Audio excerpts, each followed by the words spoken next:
Hi, I'm Tony Buffum from Human Cloud. I'm here at SHRM's annual conference for 2025 in beautiful San Diego. It is absolutely gorgeous here. The conference has just kicked off. I'm talking to a lot of folks, especially associated with SHRM Labs. We're actually on the opposite side of the SHRM Labs booth.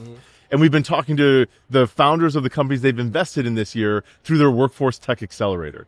But we're switching it up a little bit this time because now I'm going to talk to one of the customers of one of those companies that we've talked with, Refresh. But the customer is Goodwill, and Adrian's here is going to tell me about what that relationship has been like. But first, let's just start with you. Tell me a little bit about yourself, Adrian.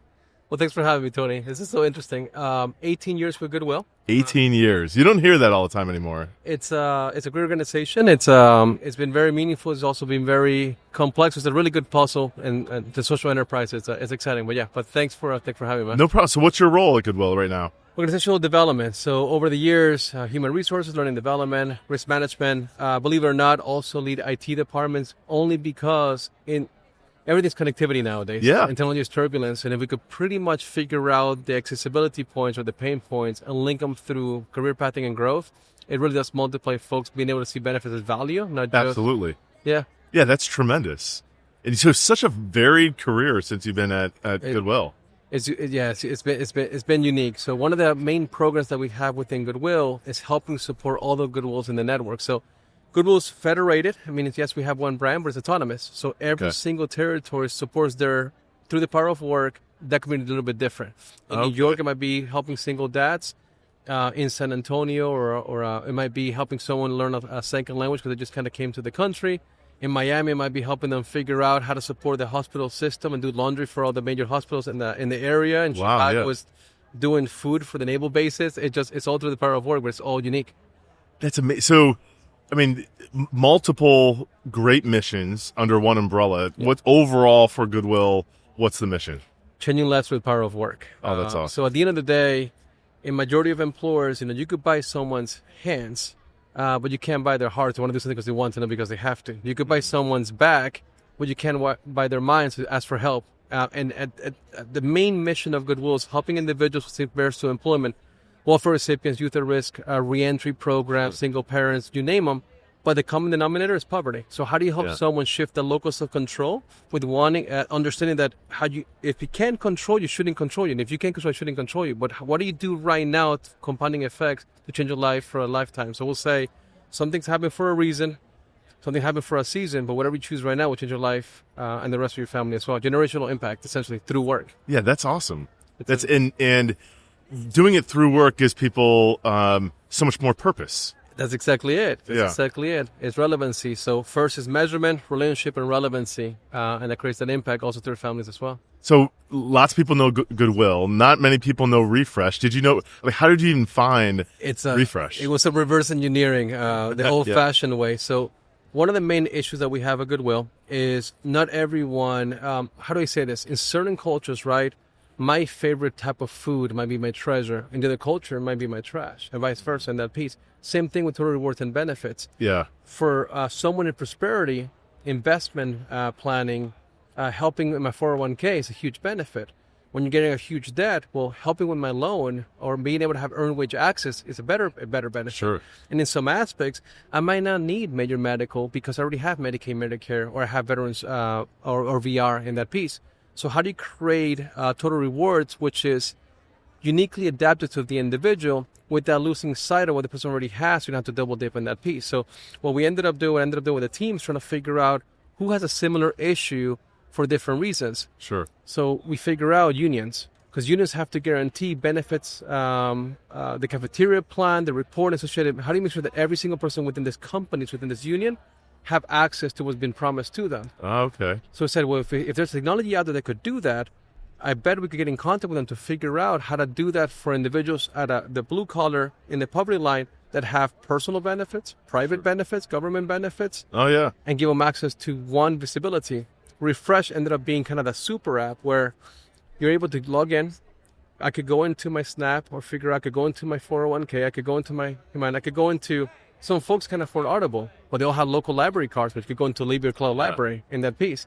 So it's kind of reverse engineering and getting in contact with, hey, you seem to be a good organization. what about your social service responsibility? What about the non? I said we have nuns in Goodwill. They're like, well, what do you mean you have nuns? Nonprofit rates. So we got in contact. Say, hey, by the way, you could sell your app to nonprofits at a nonprofit rate. You could use the fair market value of that for a tax liability deduction and figure out how to be socially responsible and get your money from the back and not the front end and multiply that piece.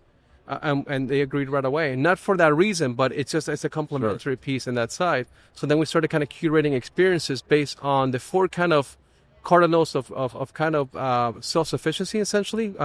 For physiological needs to happen, transportation, housing, self-dependent coverage, the very first thing that you still need to have is the ability to be resilient yourself. So in Goodwill, we say ability is the floor, character is the ceiling. The adversity quotient is what allows someone to truly thrive. So as push comes to matter, are you gonna be more of who you are or more of who you want to become?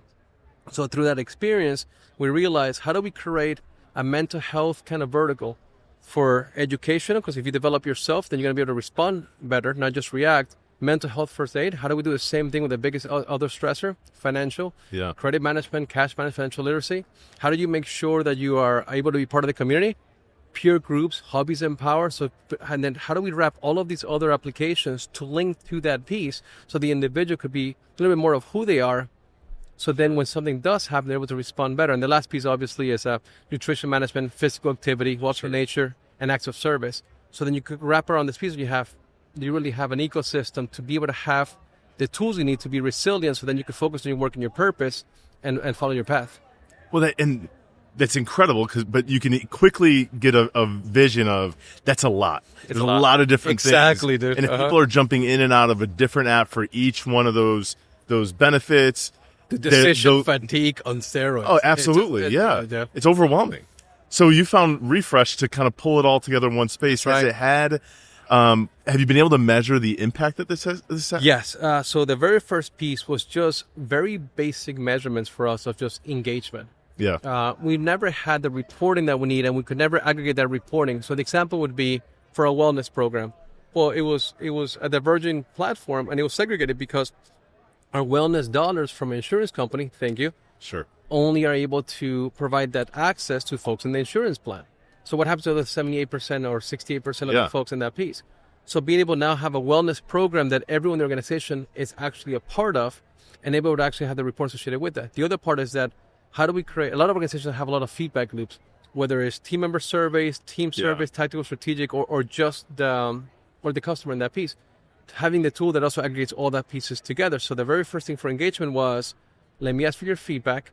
And let me give you a tool to give thank you to other folks. So through reciprocity and through acts of kindness, all this starts to multiply. So we started celebrating who's the team with the most thank yous that could be meaningful. And you could think... There's a little gamification in there. 100%. Because then it gives you the point. So then we sort of say, hey, the team, as a percentage of your team, because you got 10 people or 100 people, what's your percentage? We're going to celebrate that with a Chipotle pot or whatever case might be. The one thing you should never do by far is give someone a basket of snacks that's super healthy. No, give them M&Ms, give them Dr. Pepper.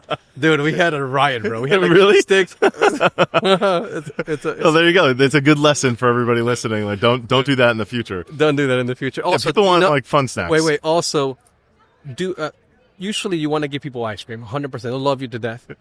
But make sure that those big teams have a freezer. Yeah. So we had industrial fridges in some of our big stores, like 120 employees. Yeah. And we had so many, some of our participants just freaking out, going, "It's gonna melt." Give it. And when Billy gets here in the midship, what do I do? Yeah. So no ice cream with that freezer. Tons of ice cream as fast as they can. Yeah. Oh, that's great. Well, so you've been able to demonstrate improved engagement, also increase utilization of these different benefits. Yes, and also increase utilization of the learning management piece or the career pathing piece. When folks lean in for these things, in the past, we didn't have it tied into a a lot of learning management systems and platforms may not have the milestones that you need. So we did is said, hey, the HRMS system is a source of truth to be able to understand where's someone in their journey, what do they want, who's eligible, who's active or graduated for certain programs. Mm-hmm. Then the learning management piece to say what's education related, career pathing related, how do we have those milestones, and they shoot directly into the refresh piece to collect the point system, the reporting piece, and have a marketplace to be able to actually give folks where they can actually use it any way they want in that piece.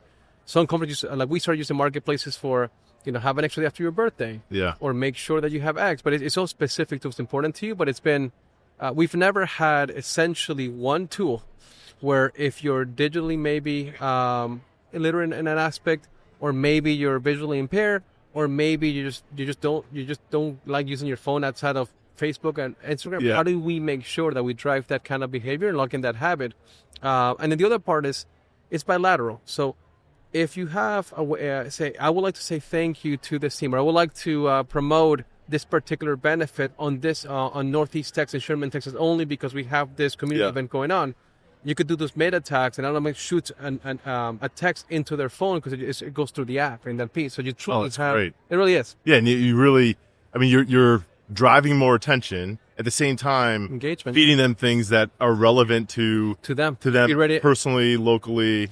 It's the best eye-opening story for us was a veteran services program with an individual that just didn't want to kind of go through the speed, but he happened to be the board chair for a task force for the whole community. Wow. And if it doesn't start from the top, it's very difficult to kind of get sometimes that buy-in in that piece. And we just asked him, hey, what are those things that you believe are really important to you? He said, well, my family. So, well, how do you normally connect with your family? He goes, well, Facebook. I said, okay. Well, what are the other ways? Well, I really like it was kind of like a night's watch for their own community. Well, they had an app for a neighborhood watch. Yeah. In that piece. We basically connected the app through the super app, and the individual just loves it. He said, hey, for the first through time, refresh. Yeah, because you could curate any application, and once you open refresh, it just locks in within it. You never leave it's almost like an emulator in a way. Yeah. In that piece, and it's all connected. It's all connected. That's well. So it makes the implementation and any kind of change management associated with these increasing or adding or swapping out different apps makes that a lot easier. It is, because you only have one application in which if you log in through your phone with your Face ID, you could just log into the app already. Yeah. In that piece. That's so convenient. Well, and you can still use a computer base, and you can log in through. So for us, we were using in some Goodwills, we're Microsoft based. They do a great job with the nonprofit sector. Thank you, by the way, Microsoft. They really do a great job for us. And if you have single user sign on through Azure and stuff, you can just go in and just click on refresh, and it's all in there. If you want to use your phone and through your Face ID, it's automatic. Yeah, you're right in there. You're already. You just gotta make it super easy. You could go. So we had a lot of teamers say, "Hey, I have a 401k, but I don't even know how to get into it," or "I have my Blue Cross." It's all connected. Once you log in once, and you can help through a piece, it's all in. It's basically single user sign on from a personal level. It's upside down. Yeah. And if you leave the organization, you could, you don't have to have a work email employee there. You could just kind of walk them through the soft offboarding and just give them that access that they want and need. Or if you want to add your daughter, your son, your cousin into the piece to be part of. So one of the Goodwills that we work with does specific, they call a program called Jobs Plus Language. Okay. And they use an application from Germany actually for a language acquisition. It speaks. It's amazing. And they said, well, the best way for me to learn my language is to practice. So it allows you to say, hey, you're going to have access to this refresh app and connect, in this case, this other software. And by the way, we could also add, who do you want? Well, I want to practice with my daughter. So they both would go into the super app to log in to practice their English together across the world. Oh, that's amazing. It really is. It's pretty unique. And I've talked to Logan several times, but when we were just talking across the table a few minutes ago, it was the first that he mentioned that they create access to other family members, which I was like, that's terrific. It makes sense. Yeah, because sometimes it's also easy to get caught up in just your work and using it for your work, and you have a spouse or a family member that's able to see the same things that might look for things that you wouldn't think of and discover new benefits or discover other things that they could be taken advantage of. That's it. So usually over the years, we never had a platform that could be set up the environment to be able to have a journey or kind of curate that journey for yourself or your participant or your families, but actually for benefits to be viewed as benefits added value versus benefits being my insurance coverage, something goes wrong, how do I fill out the form in that piece. And the other piece that also helped us is a lot of Goodwills were very decentralized. We wear a lot of hats as a nonprofit. So being able to curate where if you want to meet with your HR professional, if you want to meet with a benefit, if you want to meet with your case manager, you could just go in the app, you click on, it's almost like a teledoc in the for HR. So you could click on, hey, I would like to meet with Tony. It pulls up your calendar from Microsoft. You put it, and then when that day comes, you basically go through a teledoc, an HR doc in the app. You have a face-to-face, and you don't have to worry for open enrollment, for town halls. Think about it. There's so much application associated with that. So what we're trying to do now is help use their technology with a kind of spin it off in a way to figure out how do we use that system for these type of very unique applications that are outside of what they've done in the past. And what we love about them, they're so they're so given. Like, yes, absolutely. I mean, it's a different vertical for them as well. Yeah. Well, so you started to touch on exactly where I was thinking of next. What's next for you? What's next for the organization in terms of implementing more technology or different technology? No, I think for Goodwill in general, or for this, so what I believe after 18 years is that just like in the United States, you see Healthy 2030, you have social determinants of health, transportation, access to education, access to food, that it's depending coverage, all these type of things.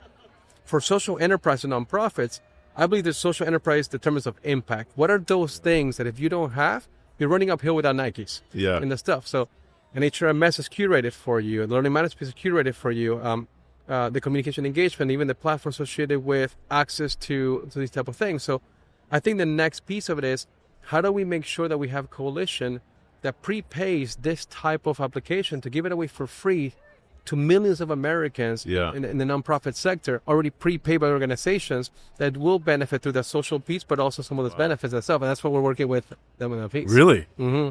That's exciting. More to come. Yeah. I mean, talk about continuing to extend that purpose. And then using Goodwill to curate it. Yeah.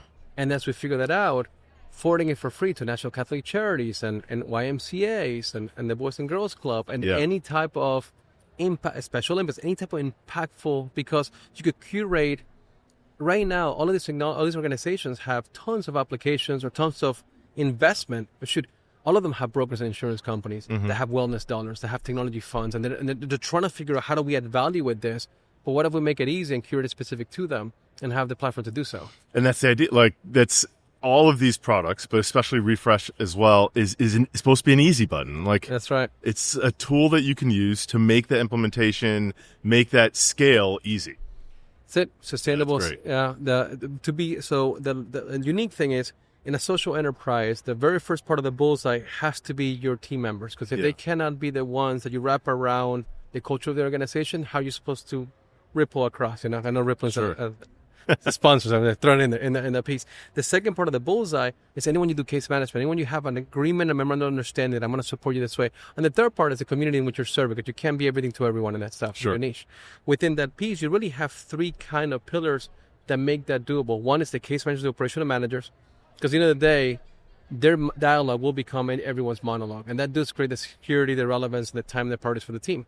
The other part is the actual platform, because you have to have a vehicle. You have to be able to have a way to measure the success, to give people access, and to be the multiplier. This is the super multiplier piece. And the third piece is the actual partnerships, because at some point, not every nonprofit could be everything to everyone. So we focus on work. That means that we can't focus on transportation, but who are we partnering to make sure that we're supporting that aspect? So the case manager or the operational piece with that partnership gives you sustainability. You never want to turn from a bad decision.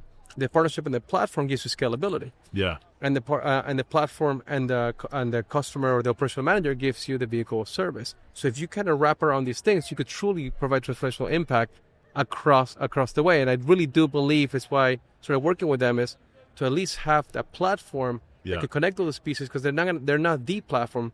They're basically the foundational, so that everything connects and have that access. Well, that way, all the things that you pull in, people are actually going to use it. They'll see it, and you're able to scale it more effectively than if you just keep bolting on. And curate it. I mean, at the end of the day, companies are spending so much money on providing meaningful benefits to the employees. That just don't. But if you don't use them, it just costs. And that's exactly it. Well, that's great. Listen, this has been incredible talking to you. Great experience. And I'm glad that you had such a great experience with Refresh as well. So thanks for sharing that. How about if people are interested in learning more about Goodwill's mission, or they just want to learn more about you and what you're doing to continue to evolve this OD strategy, how could they get in touch with you? It's well, thanks for asking. I wasn't expecting the call, that piece. We can ask. We can redo that. No worries. It just so my piece always been reciprocity in that side. So thank you for asking. So in regards to Goodwill, every time you donate to a beautiful blue box, just know the blue box is just kind of the mission fulfillment piece. The donations is really the fuel to the mission, that piece. Okay. So thank you for your donations. Get to your local chapter. We do a lot behind the scenes, behind every highlight reel. The behind the scenes is a little bit different. Yeah. So get to know your Goodwill. I promise you in that piece. From my side, it's I work with Goodwills, but essentially, if you're interested in finding out more about this piece, I'll share my information with Tony, and I'll put it through LinkedIn in that piece. I'm not sure. LinkedIn's a good place to follow you, right? Yes, that's actually this is the best place to follow me. Adrian Gessen, Gessen. Please find me. I'll be more than happy to support. And thank you. That's amazing. Thank you. Thanks a lot for joining me. Same. Have a great conference. Thank you, man. You're amazing, though. Thank you.